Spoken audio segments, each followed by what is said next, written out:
ആ തെരഞ്ഞെടുപ്പിൽ ഞാനൊരു സ്ഥാനാർത്ഥിയായിട്ടുണ്ട്. ആ തെരഞ്ഞെടുപ്പിൽ ഞാൻ കണ്ടത് എല്ലാ UDF ഇലക്ഷൻ കമ്മിറ്റി ഓഫീസുകളുടെയും മുന്നിൽ UDF ഘടകകക്ഷികളുടെ കൊടികൾ കെട്ടിയതിന്റെ ഇടയിൽ ഇവർ പോയിട്ട് ഇവരുടെ കൊടിയും കെട്ടി അവരത് അഴിപ്പിച്ചിട്ടില്ല. അപ്പോൾ ഒരു അപ്രഖ്യാപിത ഘടകകക്ഷിയായിട്ട് പ്രവർത്തിച്ചു വരികയാണ്. അതുകൊണ്ടാണ് ഞാൻ ചോദിച്ചപ്പോൾ പറഞ്ഞത് ഇതിൽ പുതുമയില്ല, പുതിയൊരു കാര്യമില്ല. അവർ കഴിഞ്ഞ തെരഞ്ഞെടുപ്പിൽ നിന്നോടുന്നത് ഈ തെരഞ്ഞെടുപ്പിൽ അത് ആവർത്തിക്കുന്നുണ്ട്. അതിനൊരു കാര്യം ഞാൻ പ്രശ്നമായിട്ട് കണ്ടിട്ടില്ല. ഞാനതിനൊന്നും ഇവരെയൊന്നും വിമർശിച്ചിട്ടുമില്ലല്ലോ.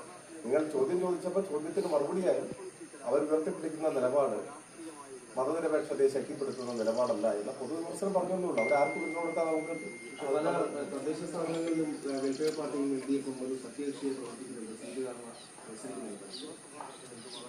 പരസ്പരം മത്സരിക്കുന്നു എന്ന് പറഞ്ഞ സീറ്റുകാരനല്ലോ, പരസ്പരം ഞങ്ങളുടെ മുന്നണിക്ക് സുവ്യക്തമായിട്ടുള്ള ഒരു ഘടനയുണ്ട്. അത് LDF ആണ്. ആ LDF ഇത്തരത്തിലുള്ള ശക്തികളുണ്ട് അനുസരിച്ചിട്ടുള്ള സ്ഥലങ്ങളുണ്ട്. മലപ്പുറത്ത് ഇത്തരത്തിലുള്ള വേറെ ചില ആരോപണങ്ങളുണ്ടല്ലോ. കോൺഗ്രസും CPM-ഉം കൂടി ധാരണ ലീഗിനെ തോൽപ്പിക്കുക അങ്ങനെ കേട്ടിട്ടില്ല. പഞ്ചായത്ത് ഞാൻ പറഞ്ഞുതരാം. അങ്ങനെയൊക്കെയുള്ള വിമർശനങ്ങൾ ഉയർന്നുകൊണ്ടിട്ടുണ്ട്.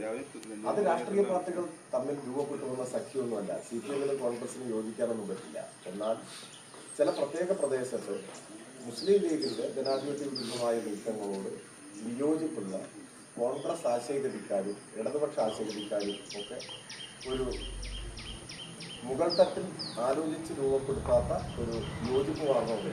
അതിന്റെ ഭാഗമായി ചിലപ്പോൾ പ്രത്യേകിച്ച് ഒരു പാർട്ടിയിലും അങ്ങനെ ഭാരവാഹിത്വമൊന്നും വഹിക്കാത്ത ഒരാൾ സ്ഥാനാർത്ഥിയായി നിൽക്കുകയും എല്ലാവരും വോട്ട് ചെയ്തിട്ടുണ്ടാവും. അതൊക്കെയാണ് ഈ പറഞ്ഞ മലപ്പുറം ജില്ലയുടെ ചില ഭാഗങ്ങളുണ്ടായിട്ടുള്ളത്. അത്തരത്തിൽ ഏതെങ്കിലും തരത്തിൽ പ്രാദേശികമായി പൊതുവായി വലിയ പ്രാദേശിക വിപത്തായി ഉയർന്നു വരുന്നവർക്കെതിരായ തെരഞ്ഞെടുപ്പ് വികാരങ്ങൾ വന്നിട്ടുണ്ടോ എന്നുള്ളത് നമുക്ക് പരിശോധിക്കാവുന്നതാണ്. അതിനെയൊന്നും ഒരു രാഷ്ട്രീയ പാർട്ടികൾ തമ്മിലുള്ള ബന്ധമായോ മുന്നണിയായോ മുന്നണിയിലെ ഘടകകക്ഷിയായിട്ട് പറയുന്നത് ഞാൻ പറഞ്ഞത് അത്തരം വിഷയങ്ങളെയല്ല. ഞാൻ പറഞ്ഞത് സംസ്ഥാന നിയമസഭയിലേക്ക് തെരഞ്ഞെടുപ്പ് നടക്കുമ്പോൾ 140 നിയമസഭാ മണ്ഡലങ്ങളിൽ UDF-ന്റെ ഘടകകക്ഷികൾക്കിടയിൽ കൊടിവെട്ടിക്കൊണ്ട് ഞങ്ങൾ നിങ്ങളോടൊപ്പമാണ് എന്ന് പ്രഖ്യാപിച്ചു.